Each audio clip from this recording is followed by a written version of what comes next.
નમસ્કાર, star India TV ન્યૂઝમાં આપનું હાર્દિક સ્વાગત છે। આપ જોઈ રહ્યા છો સ્ટાર ઇન્ડિયા ટીવી ન્યૂઝ, સત્યની વાતે સત્યની સાથે। જાલોદ પોલીસ દ્વારા ટ્રાફિક નિયમન હેઠળ નગરના વિવિધ વિસ્તારોના દબાણો દૂર કરાયા।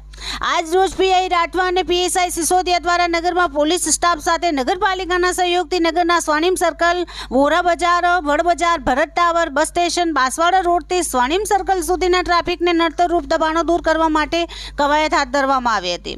નગરના વ્યાપારી વર્ગ દ્વારા પોતાની દુકાન મર્યાદાથી બહાર સુધી દબાણો કરતા હોય તેમજ નગરના ટ્રાફિકને નડતરરૂપ ઊભા રહેતા હાથલારી તેમજ પથારાઓને ટ્રાફિકને નડે તે રીતે બહાર દુકાનોનો સામાન ન મૂકવા તેમજ ટ્રાફિકને નડે તે રીતે હાથલારી પર વ્યાપાર ન કરવા સૂચન કર્યું હતું।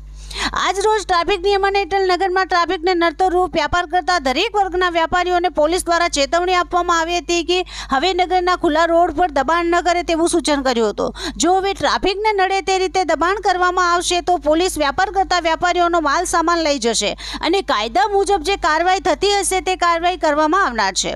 નગરના અમુક વ્યાપારીઓ તો એવું કહેતા જોવા મળતા હતા કે નગરમાં વ્યાપારીઓના માલ સામાન લાવતા ટેમ્પોઓ સૌથી વધારે ટ્રાફિક કરતા હોય છે। આજે તો જાલોદ પોલીસ દ્વારા રોડ શો કરી ચમકારો આપવામાં આવ્યો હતો અને હવે આવનાર દિવસોમાં કડક કાર્યવાહી ટ્રાફિક નિયમન હેઠળ જાલોદ પોલીસ કરનાર છે। Star India TV news Jhalod reporter Pankajbhai Pandit, જિલ્લા દાહોદ।